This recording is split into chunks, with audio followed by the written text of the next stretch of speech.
नमस्ते दोस्तों, कैसे हो आप सब। उम्मीद करती हूँ बहुत ही अच्छे होंगे। ये बताने के लिए कमेंट बॉक्स में जय हरि विष्णु लिखना बिल्कुल ना भूलिएगा। तो दोस्तों, आज आप सभी को मैं बताऊंगी निर्जली एकादशी के संपूर्ण नियम विधि के बारे में। सरल विधि से हमें कैसी करनी है पूजा पाठ, और जो लोग उद्यापन करना चाहते हैं उसको भी पूरी विधि में आप सभी को बताऊंगी कैसे उद्यापन करना है। और सुख शनिचरी पड़ जा रहा है तो क्या करना है, क्या व्रत आपको करना है, उठा सकते हैं या नहीं उठा सकते हैं, किस दिन व्रत रखें, और भी बहुत सारे महत्वपूर्ण प्रश्न आप सभी को मैं बताने वाली हूँ इस वीडियो में। छोटे छोटे जो आप सभी के प्रश्न हैं आज हम इस वीडियो में जानेंगे। तो आप सब मेरे साथ बने रहिए मेरी वीडियो में अंत तक। उससे पहले दोस्तों, यदि आप सब हमारे चैनल पे पहली बार आए हो तो प्लीज़ हमारे चैनल को सब्सक्राइब कर लीजिए। नीचे बेल आइकन बटन है उसको प्रेस कर दीजिए ताकि पूजा पाठ से रिलेटेड, व्रत त्यौहार से रिलेटेड सारी वीडियो आप तक सबसे पहले पहुंच सके। निर्जली एकादशी व्रत ज्येष्ठ महीने के शुक्ल पक्ष की ये एकादशी है। इसमें निराजल रहकर व्रत किया जाता है। अगर आप साल में व्रत नहीं करते हैं, साल में जो एकादशी हर मंथ में पड़ता है एकादशी, यदि आप एक भी एकादशी का व्रत नहीं करते हैं और निराजली एकादशी का व्रत कर लेते हैं तो संपूर्ण पूरे फल की प्राप्ति मिल जाती है आप सभी को इस व्रत को करने से।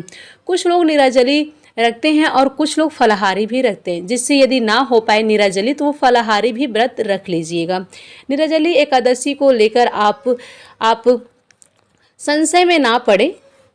दोनों की एकादशी है, दोनों दिन की एकादशी है। आप जिस दिन व्रत रखेंगे आपके लिए दोनों दिनों के लिए सही है। लेकिन पहला एकादशी का व्रत रखना है वो एक है 7 तारीख को, लेकिन जो 7 को है वो भोर में ही समाप्त हो जा रहा है, और जो 6 को है वो पूरे दिन की एकादशी है। जो 7 तारीख को एकादशी पड़ रही है तो वो पूरे दिन की एकादशी नहीं है, द्वादशी आ जा रही है बीच में। तो मैं बता दूं कि 6 जून को ही एकादशी आपको रखना है। कुछ लोग 7 को भी रख रहे हैं, लेकिन मैं आपको बता दूं कि जो भी 7 को रख रहे हैं उनको एकादशी नहीं मिलेगा, वो भोर में ही समाप्त हो जाएगा, वो द्वादशी आ जाएगा। जो गृहस्थ लोग हैं उनके लिए 6 जून को व्रत रखना है शुक्रवार को, और जो वैष्णव जन लोग के लिए है वो 7 जून को व्रत रखेंगे। शनिवार पड़ रहा है उस दिन। कुछ लोग 7 जून को करने के लिए कह रहे हैं, तो उस दिन पूरे दिन द्वादशी ही मिलेगा। और मैं बता दूं कि पहला व्रत ही रखना है 6 जून को। 6 जून को आगे आपकी मर्जी, आप अपने इच्छा जैसे आप करना चाहते हैं वैसे कर सकते हैं, लेकिन 6 जून को ही व्रत आप सब करेंगे तो ज़्यादा सही रहेगा। और जो भी पहली बार व्रत उठाना चाहते हैं वो बेझिझक इस व्रत को उठा सकते हैं। और इसके बाद से मैं आपको बता दूं कि जो भी लोग उद्यापन करना चाहते हैं वो उद्यापन भी कर सकते हैं। और उद्यापन में ऐसा कुछ नहीं है कि मैं अभी डिटेल में इसके बारे में पूरा बताऊँगी। उससे पहले मैं बता दूँ कि आपको दान अन्न का नहीं करना होता है। जो भी कोई दान करना चाहता है वो अन्न का दान नहीं करेंगे। फल ही हो, कपड़ा हो, छाता, पंखा, जो भी आप चढ़ा रहे हैं वो सारी चीज़ें आप चढ़ाएंगे, उसके बाद से दान कर सकते हैं। सबसे पहले हम बात करेंगे कि पूजा विधि। तो सबसे पहले हम बता दें कि पूजा विधि आप सभी को सवेरे जल्दी से उठ जाना है, स्नान आदि से निर्वित हो जाना है, और अपने पूरे घर में गंगा जल का छिड़काव कर देना है। यदि गंगा जल नहीं है तो हल्दी मिश्रित जल से आप छिड़काव कर सकते हैं। किसी भी पात्र से आप छिड़काव कर दीजिए अपने घर में। और आपको जो भी भगवान, या तो आप एक चौकी लगा लीजिए अलग से, आप चौकी भी लगा सकते हैं, या तो आप अपने मंदिर में साधारण विधि से भी आप पूजा पाठ कर सकते हैं। या तो आप चौकी लगा लीजिए, उसमें पीले रंग का एक वस्त्र बिछा लीजिए और भगवान विष्णु को जनेऊ अर्पित कर दीजिए। यदि जनेऊ नहीं है तो आप कलावा भी उनको पहना सकते हैं। और मिट्टी का कलश भी आप रख सकते हैं, या तो पीतल का जो ये होता है जिससे आप सूर्य देव को जल देते हैं उसमें भी आप कलश भर के रख सकते हैं। यदि आप मिट्टी का रख लें तो और अच्छी बात है। और आप कलावा बांध देंगे, मिट्टी का जो भी पात्र उसमें कलावा बांध देंगे, उसके ऊपर से चावल रखेंगे। और कोई फल फ्रूट भी पीले रंग का फल आप रख सकते हैं, या तो आप आम का पल्लो रख करके आप उस पर चावल रख करके दीपक भी प्रज्वलित कर सकते हैं। तो इस तरह से दोनों तरीके से आप कलश रख सकते हैं। मिट्टी का कोई घड़ा ले लीजिएगा, इस तरह से कर सकते हैं।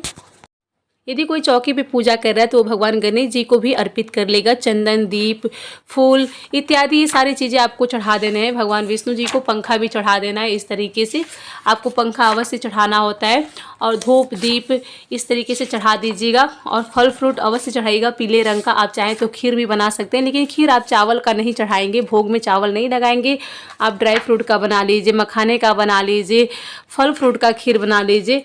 ऐसे खीर बना करके आप भगवान को चढ़ा सकते हैं और पूजा पाठ बहुत ही आसानी से आप कर सकते हैं। और जो भी ये चौकी आप लगाए हैं उसको शाम को मत हटाइएगा, अगले दिन सुबह में आपको हटाने होते हैं, तो तुरंत से मत हटा दीजिएगा चौकी। इस तरीके से पूजा पाठ आप सब कर लीजिएगा। और पूजा पाठ के दौरान मैं भूल गई कि आप सभी को संकल्प अवश्य लेना चाहिए कि आज से हम आपकी एकादशी का ये व्रत कर रहे हैं। भगवान का मंत्र भी जाप कीजिएगा और संकल्प, जो भी पहली बार व्रत कर रहा है उसको भी संकल्प लेना है कि आज से हम हर साल एकादशी का व्रत करूंगी या करूंगा, जो भी हो। और जो हमेशा से करते आए हैं वो भी संकल्प लेंगे कि आज मैं आपके एकादशी का व्रत रख रही हूँ।